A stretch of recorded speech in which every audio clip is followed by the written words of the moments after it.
Fascist Sheikh হাসিনার 15 বছর দীর্ঘ শাসন আমলে ভারত সরকার তার সাথে বিশেষ সম্পর্ক বজায় রেখে বাংলাদেশের গণতন্ত্রকামী মানুষের প্রতি কি কি অন্যায় আচরণ করেছে তেমন 10টা উল্লেখযোগ্য পয়েন্ট আজ আমি আপনাদের সামনে তুলে ধরব। 1 নাম্বার, হাসিনার আমলে ভারত এবং বাংলাদেশ সম্পর্ক ইতিহাসের সবচেয়ে খারাপ অবস্থায় পতিত হয়েছিল, যেখানে বাংলাদেশের স্বার্থ বলে কোনো কিছুর অস্তিত্ব ছিল না। শুধুমাত্র অবৈধভাবে ক্ষমতায় টিকে থাকার বিনিময়ে খুনি হাসিনা বাংলাদেশের সকল স্বার্থ বিসর্জন দিয়ে একতরফাভাবে সবকিছু ইন্ডিয়াকে দিয়ে দিয়েছিল। 2 নাম্বার, বাংলাদেশের জাতীয় সংসদের নির্বাচন সহ সকল ধরনের স্থানীয় সরকার নির্বাচন ব্যবস্থা ধ্বংস করে শেখ হাসিনা ভয়ঙ্কর স্বৈরতান্ত্রিক একদলীয় ফ্যাসিস্ট শাসন ব্যবস্থা চালু করেছিল। সেই ব্যবস্থাকে ইন্ডিয়া প্রতিবেশী দেশের আভ্যন্তরীণ বিষয় বলে প্রশ্রয় দিয়েছে এবং গণতান্ত্রিক এবং মুক্ত বিশ্বকে এমন অপরাধমূলক আচরণের বিরুদ্ধে কথা বলতে এবং প্রশ্ন তুলতে বাধা দিয়েছে। 3 নাম্বার পয়েন্ট, দমন পীড়নের মাধ্যমে ছলে বলে কৌশলে বিরোধী দলের অংশগ্রহণের সুযোগ নিঃশেষ এবং নিশ্চিহ্ন করা হয়েছিল। জনপ্রশাসন, পুলিশ, সেনাবাহিনী, বিচার ব্যবস্থাকে যথেচ্ছ ব্যবহার করে ভোট কারচুপি এবং জালিয়াতির মাধ্যমে বারে বারে নিজেদেরকে বিজয়ী ঘোষণা করেছিল ফ্যাসিস্ট আওয়ামী লীগ। আর শেখ হাসিনার সেই অবৈধ সরকারকে কে প্রথম স্বীকৃতি প্রদান করবে বা বৈধতা দেবে তা নিয়ে তীব্র প্রতিযোগিতায় লিপ্ত হতো ইন্ডিয়া এবং চীন।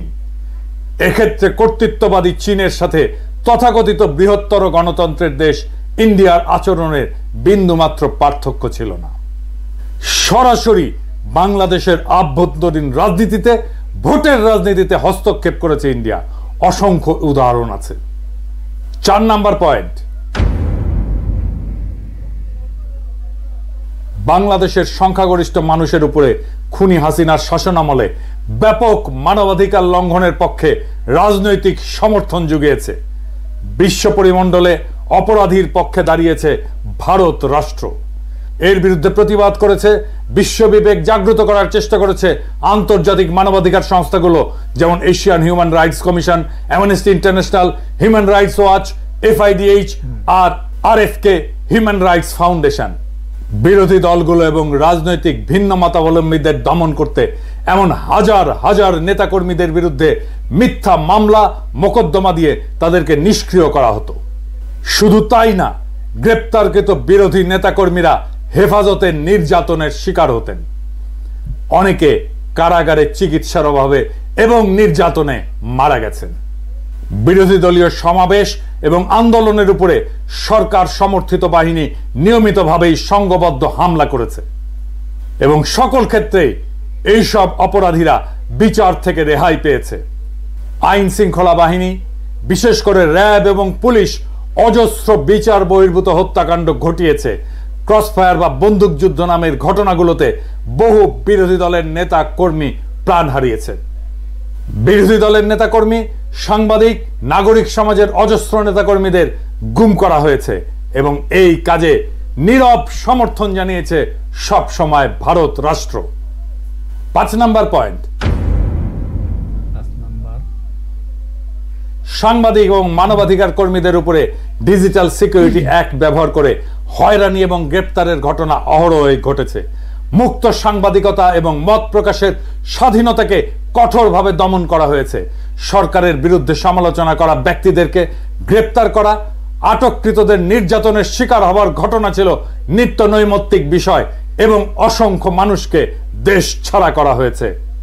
মানবাধিকার রক্ষা করতে চাওয়া ব্যক্তি এবং সংস্থাগুলোকে নিয়মিত হুমকি, নজরদারি এবং প্রশাসনিক হয়রানির মুখোমুখি হতে হয়েছে। মানবাধিকার সংস্থা অধিকারকে বন্ধ করে দেওয়া হয়েছে। শুধু রাজনৈতিক সমর্থনই না, খুনি হাসিনা সরকারের এমন সকল ধরনের অপরাধমূলক কর্মকাণ্ডে সার্বিক সহায়তা করে গোয়েন্দা তথ্য জুগিয়ে এবং নির্যাতনের নানান কৌশল শিখিয়ে প্রশিক্ষণ দিয়েছে ভারতীয় কর্তৃপক্ষ। এখনো বাংলাদেশের বাহিনীগুলোর মধ্যে ভারতীয় অফিসারেরা প্রশিক্ষক হিসেবে আছে বলে অসমর্থিত সূত্রে জানা যাচ্ছে। অন্তত 2 জনের পার্টিকুলার আমি পেয়েছি, ভেরিফাই করছি। বাংলাদেশের রাজনৈতিক কর্মী, রাজনৈতিক নেতা, এমনকি বাংলাদেশের আদালতের সাক্ষ্যকে আদালতের সামনে থেকে ছিনতাই করে গুম করে নিয়ে তাদেরকে ভারতে পাচার করা হয়েছে। বিএনপি নেতা সালাউদ্দিন সাহেবকে বাসা থেকে গ্রেপ্তারের পরে তাকে ভারতের সিমলায় পাওয়া যায়।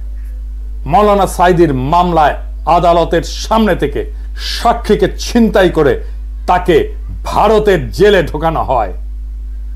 6 নাম্বার পয়েন্ট, ফারাক্কা চুক্তি মোতাবেক বাংলাদেশকে যে পরিমাণে পানি দেওয়ার কথা সেই পানি পাওয়া যায়নি। শুধু তাই না, তিস্তা সহ একটা নদীরও পানি চুক্তি সম্পন্ন করা হয়নি। ইন্ডিয়া থেকে আসা সব কয়টি অভিন্ন আন্তর্জাতিক নদীতে বাঁধ দিয়ে পানি প্রবাহ আটকে ফেলেছে ভারত। সে দেশের অভ্যন্তরে বাঁধ নির্মাণের ফলে বাংলাদেশের নদীগুলো সব গেছে মরে। নদী আমাদের প্রাণ, আমাদের প্রধান যোগাযোগের মাধ্যম, জীবিকা আর প্রোটিনের উৎস, সেইটা পুরোপুরি ধ্বংস করে দিয়েছে ভারত, যা বাংলাদেশের জনগণের মধ্যে তীব্র অসন্তোষ তৈরি করেছে। 7 নাম্বার পয়েন্ট, নানা ধরনের ছলচাতুরি করে ট্যারিফ বসিয়ে ভারতের বাজারে বাংলাদেশি পণ্য ঢুকতে বাধা সৃষ্টি করেছে। আর উল্টো দিকে বাংলাদেশের বাজার ভারতীয় পণ্য দিয়ে 6 লাভ করে দিয়েছে। ফলে 2 দেশের বাণিজ্যে ভারসাম্যহীনতা দীর্ঘদিন ধরে বিদ্যমান, যা বাংলাদেশে অর্থনৈতিক অসন্তোষ সৃষ্টি করেছে। 8 নাম্বার পয়েন্ট, বিএসএফ কর্তৃক বাংলাদেশ সীমান্তে নিয়মিতভাবে এদেশের নাগরিকদের হত্যা করা ভারতীয়দের কাছে একটা কৃতিত্বের ঘটনায় পরিণত হয়েছে।